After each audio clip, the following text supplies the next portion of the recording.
think this is from the paper that Craig mentioned. So the hot house state is a state of permanent, or at least permanent in the sense of like a long sort of epoch of time, like tens of thousands, hundreds of thousands of years, a sort of state of permanent climate disequilibrium. But there's actually now increasing evidence, and this is actually linked to the paper that Craig mentioned, that these IPC estimates do underestimate a lot of these feedback loops and the possibilities of them. So they are rather conservative, and this is largely due to them being affected a lot by sort of political influence. So processes such as the Arctic ice melting are a good example of where all previous estimates of how fast it was happening were underrated, because the feedback loop of the albedo effect means ice turns into water, which is dark, absorbs light, and it kind of feeds back on itself at rates that no one really even predicted, until it became clear recently that we could be having Arctic-free ice-free summers by sort of 2025, 2024. So the situation's far more serious than we first thought.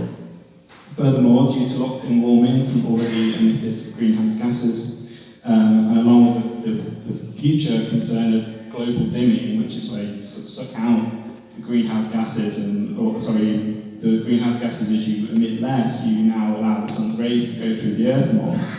Both of these effects are contributing, it depends on the scientific literature, but these are sort of like locked-in effects that on a minimum estimate would contribute another 1 degree of warming, which uncounteracted by anything else already puts us above 2 degrees.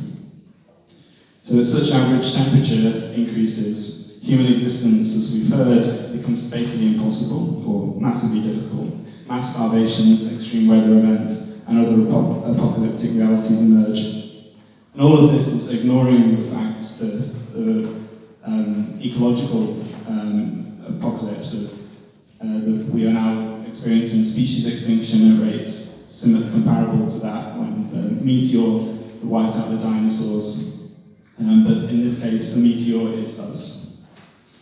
And it's also not to mention the methane in the permafrost, which is this sort of ticking time bomb called the methane dragon. And there's a bunch of other things which are sort of probability events that we don't know how to predict. So to many people around the world, however, from Bangladesh to Mumbai, from Venice to California, the truth is actually abundantly clear and has been for a while. Ecological collapse is already here. Climate breakdown is already here. Food shortages, floods, droughts, species extinction, climate refugees are already here. They're part of our lives. And they didn't even need the UN scientific diagnostics to confirm this. In Jen Bendel's recent paper, Deep Adaptation, it's been downloaded hundreds of thousands of times already. He's really talking now about we need to bring ourselves to accept we're now in a period of adaptation rather than mitigation. And what I've just said maybe flies in the face somewhat of this hope narrative. So the question is, sorry, I lost my place. So many emotions will arise from us facing up to these realities, and as an organisation, Extinction Rebellion are trying hard to really confront the truth and just tell it as it is.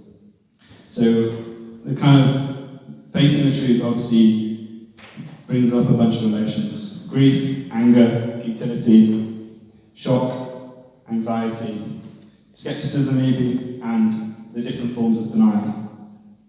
And the common idea when confronting climate breakdown is to encourage hope by neglecting and understanding the urgency of the situation. The assumption being that deeply absorbing the reality of climate change would provoke feelings of powerlessness and sadness.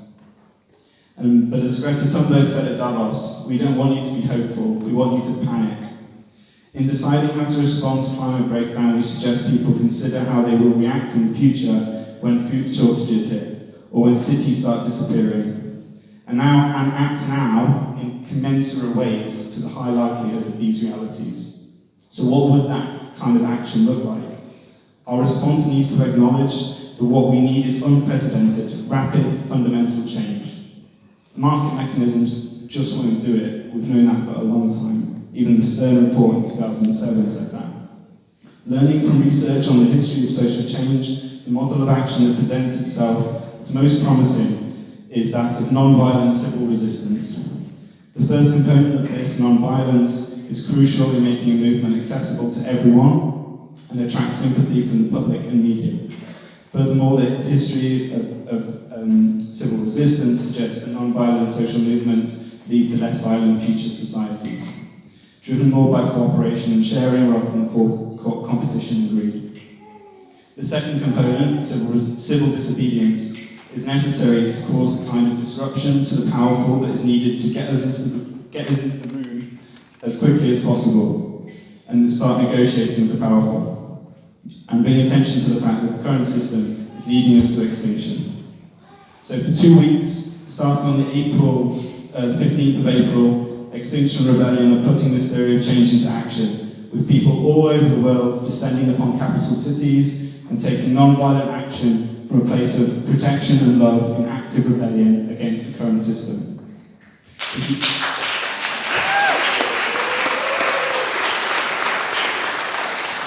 If you're able to take time off work and join us, we'd love you to take part. There's a place for everyone.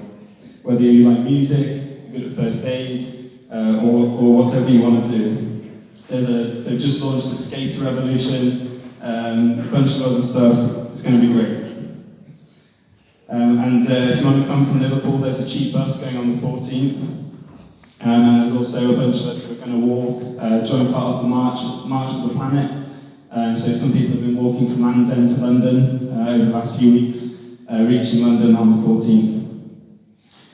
And if you want to just come and speak to us later on if you're interested in getting involved.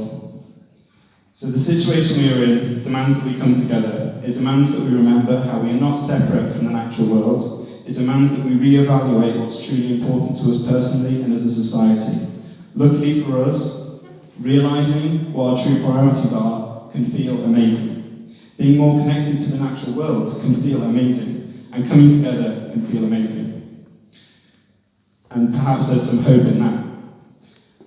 But yeah, facing these truths can make us reflect on and finally change some of our most pernicious myths, such as this idea that we are separate selves, and such as this idea that we can have endless growth on a finite planet. And from this vantage point, we can start talking about solutions, but only when we face these truths.